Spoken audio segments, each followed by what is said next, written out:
మీరు ఈ సంస్థను నిర్వీర్యం చేసే ప్రయత్నంలో ఒక కొత్త మిష పెట్టుకొని ముందుకొచ్చారు. ఏంటిది? సిటీ బస్సులు 2800 తిరుగుతుంటే పొల్యూషన్ అవుతుంది కాబట్టి ఎలక్ట్రిక్ బస్సులు ఇన్వాల్వ్ చేస్తామని చెప్తున్నారు. ఓకే, సంతోషం, ఎలక్ట్రిక్ బస్సులు పెడుతున్నారు. కానీ గమ్మత్ ఏంటంటే ఆ ఎలక్ట్రిక్ బస్సులను ప్రభుత్వం కొంటలేదు, కేవలం అద్దెకు తీసుకుంటుంది. అద్దెకు తీసుకునే ఈ బస్సులకు వాళ్ళ కిలోమీటర్కి ఇంత అని చెప్పి యాజమాన్యాలకు డబ్బులు చెల్లిస్తున్నారు. ఇంకొక పక్క మన ఆర్టీసీ బస్ డిపోలను ఖాళీ చేసి ఎలక్ట్రిక్ బస్సులకు సపరేట్గా డిపోలు ఖాళీ చేసి ఇస్తున్నారు. అక్కడ ఏం జరుగుతుంది? ఆ డిపోలలో వాళ్ళు మన కరెంట్ యూజ్ చేసి ఛార్జింగ్ పెట్టుకుంటారు. అంటే కరెంటు బిల్లు మనమే కడతాం, ఉల్టా ప్రైవేట్ వాడికి కిరాయి మనమే ఇస్తాం, బస్సు కూడా ఆర్టీసీ ఆస్తి కాదు. ఇవన్నీ ఒక ఎత్తు అయితే ఆ బస్సు నడపడానికి డ్రైవరు, ఆ బస్సులో ఉండే కండక్టరు, ఆ మెకానిక్లు అందరూ కూడా అవుట్ సోర్సింగ్లో తీసుకుంటా ఉన్నారు.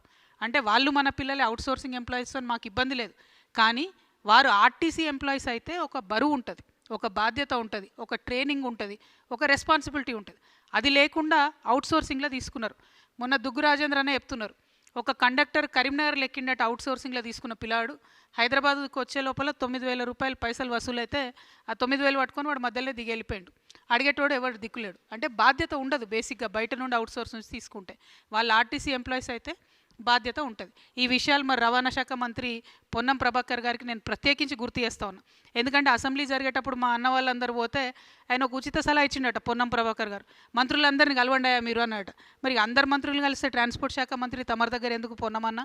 మరి మీరు బాధ్యత తీసుకోవాలి, ఆర్టీసీ కార్మికులతో చర్చలు జరపాలి, వాళ్ళకున్న సమస్యల పరిష్కారానికి ముందుకెళ్లాలని నేను డిమాండ్ చేస్తున్నా.